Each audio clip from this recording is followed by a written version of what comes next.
السلام عليكم ورحمة الله وبركاته. اليوم بس بغيت أشرح الطريقة الصحيحة للحمالات هذه للسيوف العمانية القديمة، الطريقة القديمة. طبعا يكون حمالات من الجلد بهذه الطريقة، ثنتين، يعني بيكون تقريبا 4 قطع، وحدة، اثنتين، ثلاث، وهذا الرابعة. طريقتهن، هذه مسواي لهني، هذا عشان لما يلبس السيف مع المحزم، يعني لما يكون مع الخنير أو مع المحزم ويلبس مع هذه بهذه الطريقة. وهذا الطويل، طبعا طريقة العمانيين شوي تختلف، هذا الطويل يلبس على الكتف، والسيف بيكون تحت الباط.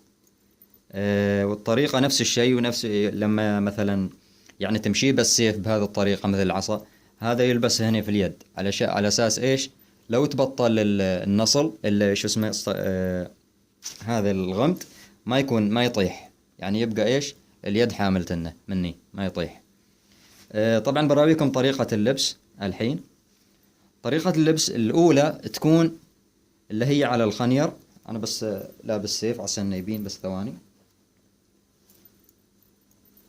طبعا هذا طريقة عشان يكون واضح، بس طريقة اللبس مع الخنير أو يكون مع محزم الرمي. لاحظ طريقة يلبس هنا كذاك، يعني يكون الحزام داخل وطالع من هذا الصوب، وبس يكون السيف كذا، وما تحس يعني بإزعاج، تحس خفيف، يعني ما في أي يعني تكلفة على الشخص. هذه الطريقة. طبعا هذه الأغلبية الحين ما يعرفوها، لأن خلاص ما عاد حد يلبس اللي هو الخنير مع السيف. الطريقة الثانية اللي هي لما يكون على الكتف ويكون السيف تحت الباط.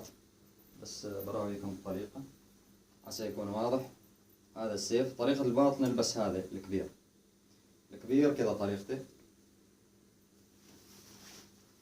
شوف، بس خلاص.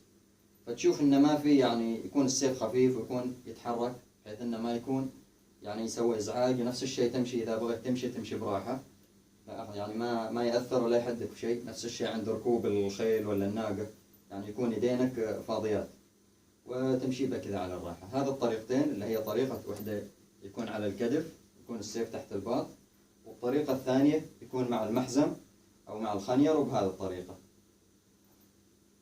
هذه طريقة اللي هي السيوف العمانية.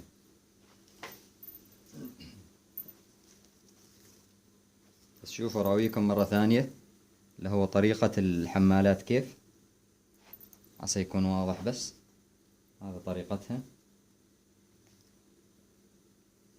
والخياطة، طريقة الخياطة شوف كيف طريقة تكون ثلاث، يعني ضربة واحدة لكن موزعة على 3 اتجاهات، وهنا ضربتين، يعني من اتجاهين، ضربة واحدة من اتجاهين. وهذه الحمالات طريقة سهلة وبسيطة، يعني بالنسبة للأوليين كان هذا اللي متبع.